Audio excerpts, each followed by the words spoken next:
Hi hello ನಮಸ್ತೆ.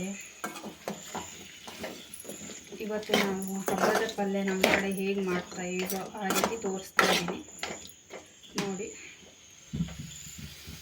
ನಾನಿಲ್ಲಿ ಒಂದು ಬಾಣಲೆಗೆ ಈರುಳ್ಳಿ ಮತ್ತು ಹಸಿಮೆಣಸು, ಕಡಲೆಬೇಳೆ, ಚಕ್ಕೆ, ಲವಂಗ, ಹಾಗೆ ಮೆಣಸಿನ್ಕಾಳು ನೋಡ್ಕೊಂಡು ಹಾಕ್ಕೊಳ್ಳಿ. ಖಾರ ಜಾಸ್ತಿ ಯೂಸ್ ಮಾಡೋದಾದರೆ ಒಂದು 15-10 ಕಾಳು ಹಾಕ್ಕೊಳ್ಳಿ. ನಾನಿಲ್ಲಿ 10 ಕಾಳು ಹಾಕ್ಕೊಂಡಿದ್ದೀನಿ. ನಾವು ಸ್ವಲ್ಪ ಖಾರ ಜಾಸ್ತಿ ಯೂಸ್ ಮಾಡ್ತೀವಿ, ಹಾಗಾಗಿ ಮೊದಲಿಗೆ ಚೆನ್ನಾಗಿ ಇದನ್ನು ಡ್ರೈ ಮಾಡಬೇಕು. ಇದಕ್ಕೆ ಜೀರಿಗೆನೂ ಸ್ವಲ್ಪ ಸೇರಿಸ್ಕೊಳ್ಬೇಕು. ಕಡಲೆಬೇಳೆ ಹಾಕಿದ್ದೀನಿ, ಚಕ್ಕೆ, ಲವಂಗ, ಮೆಣಸಿನಕಾಳು, ಕಡಲೆಬೇಳೆ, ಈರುಳ್ಳಿ, ಹಸಿಮೆಣಸು ಮತ್ತು ಜೀರಿಗೆ ಹಾಕಬೇಕು. ಇದನ್ನು ಚೆನ್ನಾಗಿ ಡ್ರೈ ಮಾಡಬೇಕು. ಈಗ ನಮಗೆ ಖಾರಕ್ಕೆ ಬೇಕಾಗಿರೋದನ್ನು ಜೋಡಿಸ್ಕೊಳ್ತಾ ಇರೋದು.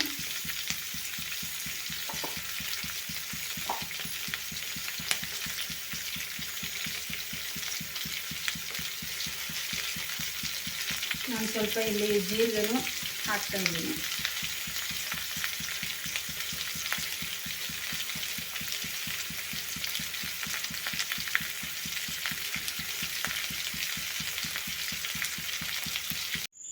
ನಾನಿಲ್ಲಿ ಮೊದಲಿಗೆ ಪಾತ್ರೆಯನ್ನು ಇಟ್ಕೊಳ್ತಾ ಇದ್ದೀನಿ.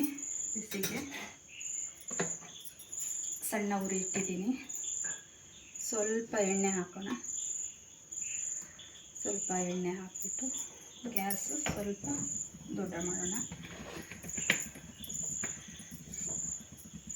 ದೊಡ್ಡ ಮಾಡಿ ನಾನಿಲ್ಲಿ ಹೆಸರು ಕಾಳು ಮತ್ತು ಬಟಾಣಿ ಕಾಳನ್ನ ಸ್ವಲ್ಪ ಹಾಕ್ಕೊಂಡು ನೆನೆಸಿಟ್ಟಿದ್ದೀನಿ. ಇದಕ್ಕೆ ಹಾಕ್ತಾಯಿದ್ದೀನಿ.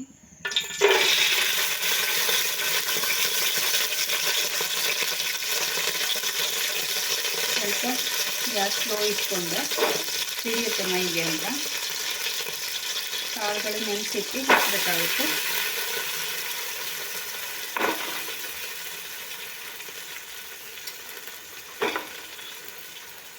ಅದು ಯಾಕಂದರೆ ಎಣ್ಣೆಲಿ ಸ್ವಲ್ಪ ಡ್ರೈ ಆದರೆ ಟೇಸ್ಟ್ ಬರುತ್ತೆ ಅಂತ.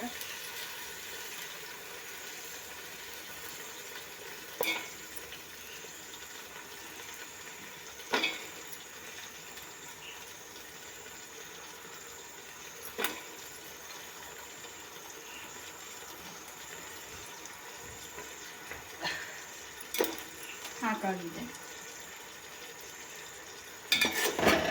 ಅದನ್ನು ಸ್ವಲ್ಪ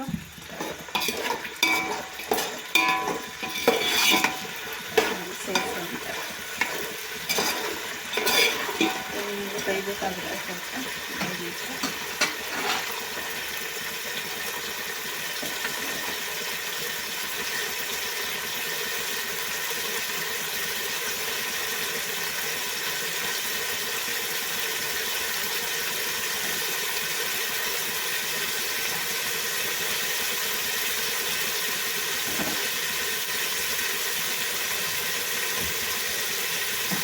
ಹಾಗೆ ಅದ್ರ ಜೊತೆ ನಾನಿಲ್ಲಿ ಬೀನ್ಸು ಮತ್ತು ಆಲೂ ತೊಗೊಂಡಿದ್ದೀನಿ.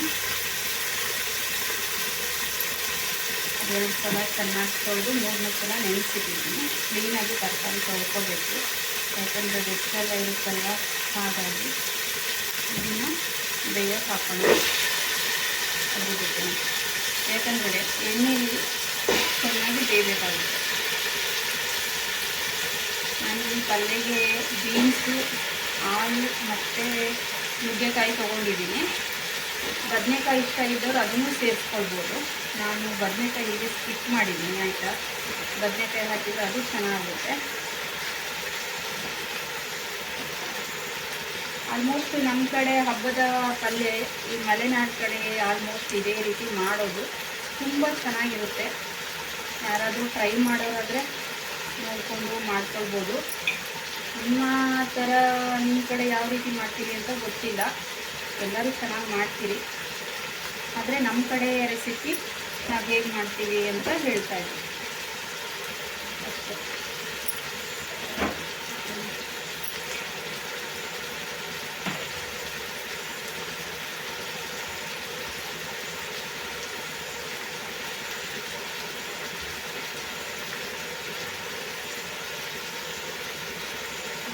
ಖಾರಕ್ಕೆ ಹಾಕಿಲ್ಲ ಅರಿಶಿನ ಪುಡಿ, ಇದಕ್ಕೆ ಸ್ವಲ್ಪ ಸೇರಿಸ್ಕೊಳ್ತಾ ಇದ್ದೀನಿ. ಸೇರಿಸ್ಕೊಂಡು ಮಿಕ್ಸ್ ಮಾಡ್ಕೊಳ್ಬೇಕು. ಎಣ್ಣೆಗೆ ಸ್ವಲ್ಪ ಕಾಳು ಮತ್ತು ತರಕಾರಿ ಏನಿದೆ ಒಂದು 5 ನಿಮಿಷ ಎಣ್ಣೆಯಲ್ಲಿ ಡ್ರೈ ಆದರೆ ಚೆನ್ನಾಗುತ್ತೆ ಪಲ್ಯಗಳಿಗೆ.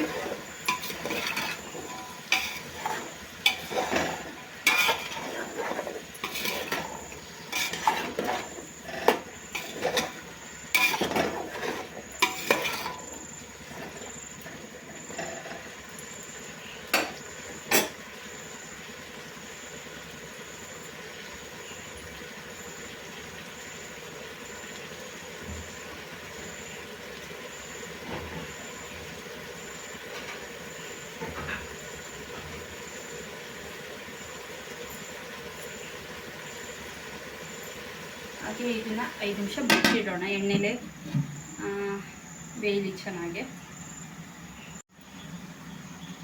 ಇದೀಗ ಬೆಂದಿದೆ, 5 ನಿಮಿಷ ಆಗಿದೆ. ಸ್ವಲ್ಪ ನೀರು ಹಾಕ್ಕೊಳ್ಳೋಣ, ಜಾಸ್ತಿ ಬೇಡ. ಯಾಕಂದರೆ ಖಾರಕ್ಕೆ ಹಾಕ್ತೀವಲ್ವ ನಾವು, ಅದರಲ್ಲಿ ಕರೆಕ್ಟ್ ಆಗುತ್ತೆ. ಸ್ವಲ್ಪ ಆದರೆ ಸಾಕಾಗುತ್ತೆ.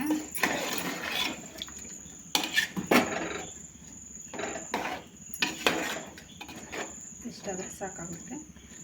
ಇದನ್ನು ಮುಚ್ಚಿಡೋಣ. ಇದು ಇದ್ರ ಪಾಡಿಗೆ ಬೇಯಲಿ. ಹಾಗೆ ಮಸಾಲಾನ ರುಬ್ಕೊಂಬರೋಣ. ಮಸಾಲ ಐಟಮ್ ಏನೇನಂತ ಹೇಳ್ತೀನಿ. ನಾನಿಲ್ಲಿ ಖಾರಕ್ಕೆ 2 ನೀರುಳ್ಳಿ ಮತ್ತು ಮೆಣಸಿನ್ಕಾಳು 10, ಆಮೇಲೆ ಮೆಣಸಿನ್ಕಾಯಿ, ಹಸಿಮೆಣಸಿನಕಾಯಿ ಮತ್ತು ಕೊತ್ತಂಬರಿ ಕಾಳು ಸ್ಕಿಪ್ ಮಾಡಿದ್ದೀನಿ. ಯಾಕಂದರೆ ಕೊತ್ತಂಬರಿ ಸೊಪ್ಪು ಹಾಕ್ತೀವಲ್ವ, ಇದಕ್ಕೆ ಅಷ್ಟು ಚೆನ್ನಾಗಲ್ಲ ಅಂತ. ಆಮೇಲೆ ಕಡಲೆಬೇಳೆ, ಜೀರಿಗೆ ಇಷ್ಟನ್ನು ಯೂಸ್ ಮಾಡಿದ್ದೀನಿ. ನೀರುಳ್ಳಿ, ಹಸಿಮೆಣಸು ಮತ್ತು ಮೆಣಸಿನ್ಕಾಳು, ಕಡಲೆಬೇಳೆ, ಜೀರಿಗೆ ಇಷ್ಟೆಲ್ಲ ಯೂಸ್ ಮಾಡಿದ್ದೀನಿ ಇದಕ್ಕೆ. ಮತ್ತು ಇದರಲ್ಲಿ ಟೊಮೆಟೊ 2 ತಗೊಂಡಿದ್ದೀನಿ. ಮತ್ತು ಅರ್ಧ ಕಡಿ ಕಾಯಿ, ಬೆಳ್ಳುಳ್ಳಿ, ಶುಂಠಿ, ಕೊತ್ತಂಬರಿ ಸೊಪ್ಪು ಇಷ್ಟು ಸಾಕಾಗುತ್ತೆ. ಮತ್ತು ಇದರಲ್ಲಿ ಚಕ್ಕೆ, ಲವಂಗ ಎಲ್ಲ ಆ್ಯಡ್ ಮಾಡಿದ್ದೀನಿ. ಯಾಕಂದರೆ ಟೇಸ್ಟಿಯಾಗಿ ಬರಬೇಕಲ್ವಾ, ಹಾಗಾಗಿ ತುಂಬ ಚೆನ್ನಾಗಿರುತ್ತೆ. ಮಾಡೋರು ಒಂದು ಸಲ ಟ್ರೈ ಮಾಡ್ಕೊಳ್ಳಿ, ನಮ್ಮ ಮಲೆನಾಡು ಸೈಡ್ ಹಬ್ಬದ ಪಲ್ಯನ. ಓಕೆನಾ? ಇದು ಆಗಿರುತ್ತೆ, ಬೆಂದಿರುತ್ತೆ. ನೋಡೋಣ.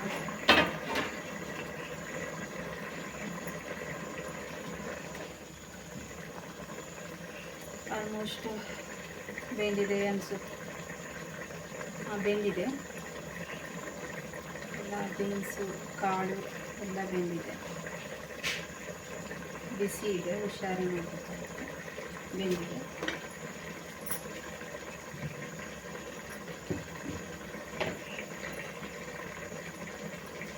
ಈಗ ಸ್ವಲ್ಪ ಇದಕ್ಕೆ ಉಪ್ಪನ್ನು ಸೇರಿಸ್ಕೊಳ್ತಾ ಇದ್ದೀನಿ. ನಾನಿಲ್ಲಿ ಪುಡಿ ಉಪ್ಪನ್ನ ಸೇರಿಸ್ಕೊಳ್ತಾ ಇದ್ದೀನಿ. ನಿಮಗೆ ಯಾವ್ದು ಬೇಕು ನೋಡಿಕೊಂಡು ಸೇರಿಸ್ಕೊಳ್ಳಿ. ರುಚಿಗೆ ತಕ್ಕಷ್ಟು ಉಪ್ಪನ್ನು ಸೇರಿಸ್ಕೊಳ್ಳಿ. ಅದು ಒಂದು 5 ನಿಮಿಷನೂ ಬೇಡ. ಯಾಕಂದರೆ ನಾವಿಲ್ಲಿ ಇನ್ನೊಂದು ತರಕಾರಿ ಆ್ಯಡ್ ಮಾಡಬೇಕು.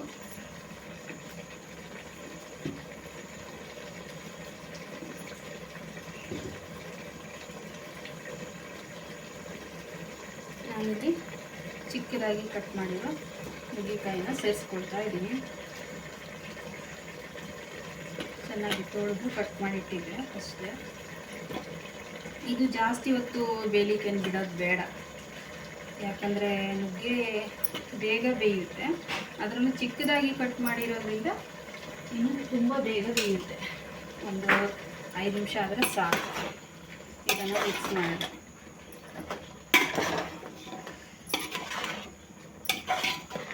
ನೋಡಿ, ಯಾರಿಗಾದರೂ ಇಷ್ಟ ಆದರೆ ಪಲ್ಯ ಬಂದುಬಿಟ್ಟು ಒಂದ್ಸಲ ಟ್ರೈ ಮಾಡಿಬಿಟ್ಟು ವಿಡಿಯೋದಲ್ಲಿ ಬಂದುಬಿಟ್ಟು ಟ್ರೈ ಮಾಡಿದ್ದೀನಿ ಅಂತ ಹೇಳಿ. ನಮಗೂ ಖುಷಿ ಆಗುತ್ತೆ ಕಾಮೆಂಟ್ ಮುಖಾಂತರ.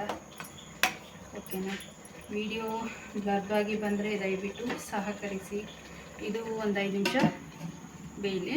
ಪ್ಲೇಟ್ ಮುಟ್ತಾ ಇದ್ದೀನಿ.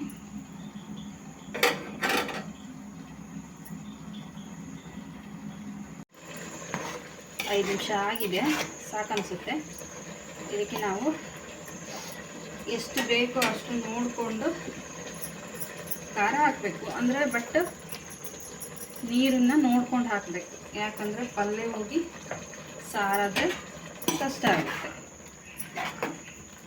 ಅಲ್ವಾ. ಹಾಗಾಗಿ ನಾನಿಲ್ಲಿ ಸ್ವಲ್ಪ ನೀರು ಮಿಕ್ಸಿ ಜಾರನ್ನು ತೊಳೆದು ಸೇರಿಸ್ಕೊಳ್ತಾ ಇದ್ದೀನಿ.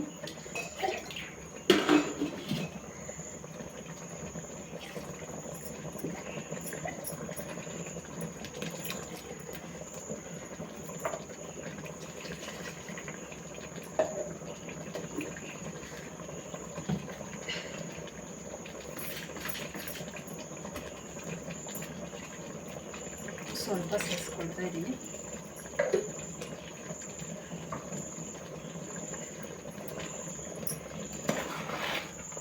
ಈ ಗ್ರೇವಿ ನಿಮಗೆ ರೊಟ್ಟಿ ಜೊತೆ ತುಂಬ ಚೆನ್ನಾಗಿರುತ್ತೆ.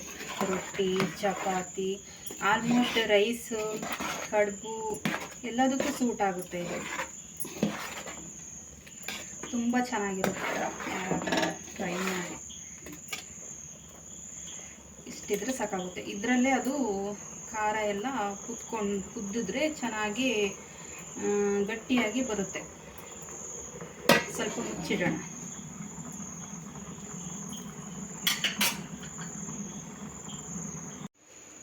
ಆಗಿದೆ ನೋಡಿ, ಈ ಹದದಲ್ಲಿ ಬರಬೇಕು. ಮತ್ತು ನೀರಿದ್ರೆ ಚೆನ್ನಾಗಲ್ಲ. ಇದು ರೊಟ್ಟಿಗೆ, ಚಪಾತಿಗೆ ಮತ್ತು ದೋಸೆಗೆ, ಕಡುಬು ಆಲ್ಮೋಸ್ಟ್ ಎಲ್ಲ ರೈಸು ಎಲ್ಲದಕ್ಕೂ ಬರುತ್ತೆ. ನಾನಿಲ್ಲಿ ಏನೂ ತಿಂಡಿ ಮಾಡಿ ತೋರಿಸಿಲ್ಲ. ಇದು ಸೋಮವಾರ ಸಂಜೆ ಮಾಡಿದ ವಿಡಿಯೋ ಆಗಿರುತ್ತೆ, ಓಕೆನಾ.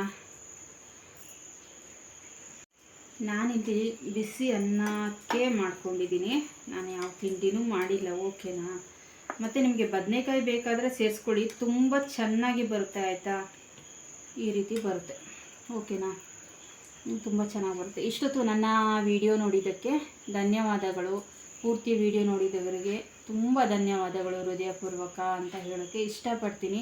ಈ ವಿಡಿಯೋ ನಿಮಗೆ ಇಷ್ಟವಾದರೆ ದಯವಿಟ್ಟು ಲೈಕ್ ಆ್ಯಂಡ್ ಶೇರ್, ಕಾಮೆಂಟ್, ಓಕೆನಾ. ಹಾಗೆ ನಿಮ್ಮ ಫ್ಯಾಮಿಲಿ ಮೆಂಬರ್ಸ್ಗೂ ಶೇರ್ ಮಾಡಿ. ನಮ್ಮ ಮಲೆನಾಡು ರೆಸಿಪಿ ಪಲ್ಯ, ತರಕಾರಿ ಪಲ್ಯ, ಓಕೆನಾ. ಹೆಲ್ತಿ ಫುಡ್, ಓಕೆನಾ. ಬಾಯ್ ಬಾಯ್, ಟೇಕ್ ಕೇರ್.